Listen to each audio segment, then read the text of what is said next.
I thought I'd do a kind of a year-end review. It gave me a chance. I've never done anything like this before, and I thought it'd just give me a chance to look back over the images I've taken this year. And often I just take pictures and sometimes I never look at them again, which seems like a bit of a waste. So I thought this year I'd do a bit of a little bit of a review, and I thought I'd do it system by system. So I'm going to look through each kind of camera system that I've been using, and I'm starting with the Canon M6, which arrived in June, end of June. It's pretty small, and that's one of the things I like about it, but we'll get onto that in a sec. So yeah, arrived in June, and I've taken 1,500 images since then with this, and there's a lot to like about this camera. Its size is one thing. I had a quick look through other cameras that I've got, and the only thing that's close to it in terms of size is this Lumix GX1, which is pretty darn small. For an interchangeable lens camera, this thing is tiny.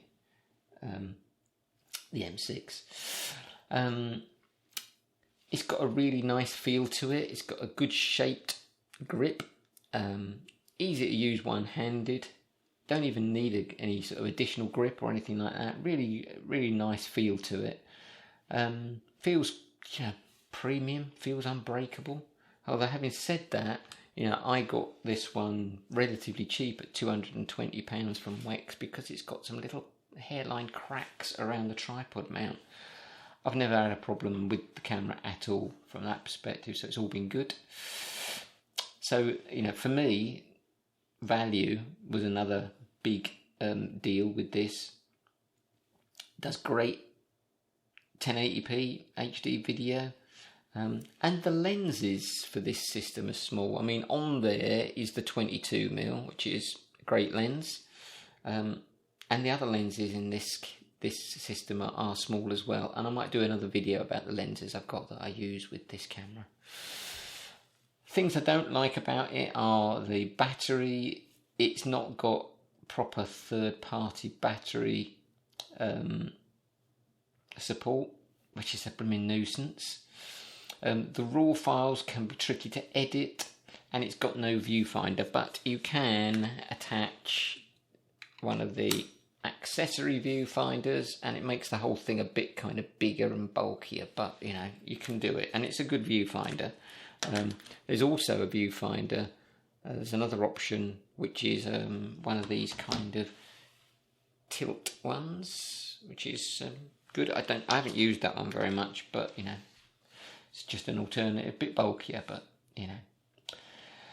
Having said all of that, I've got no real love for this camera. The big thing about this camera is it's dependable, utterly reliable. It will always seem to get the job done. Autofocusing with it is very reliable, both for photography and video, and it just does, it does the job. If you're going to want to pick up a camera that is small enough to fit in a largish jacket pocket, does the job. It does everything you want. Oh, one other thing that I didn't mention that I do like is the touchscreen menus. They work really well on this. The touchscreen is really good. So it does what you need it to do, which is great, and that's the reason I've taken so many photos with it since June.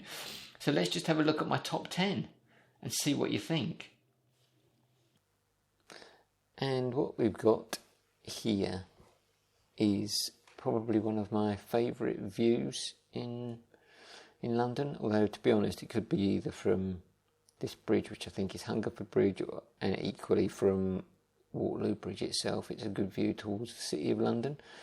I just kind of I like the way this has managed to capture a pretty good range of tones. It possibly could be even slightly more contrasty, but I quite like it as it is, just a good general monochrome image.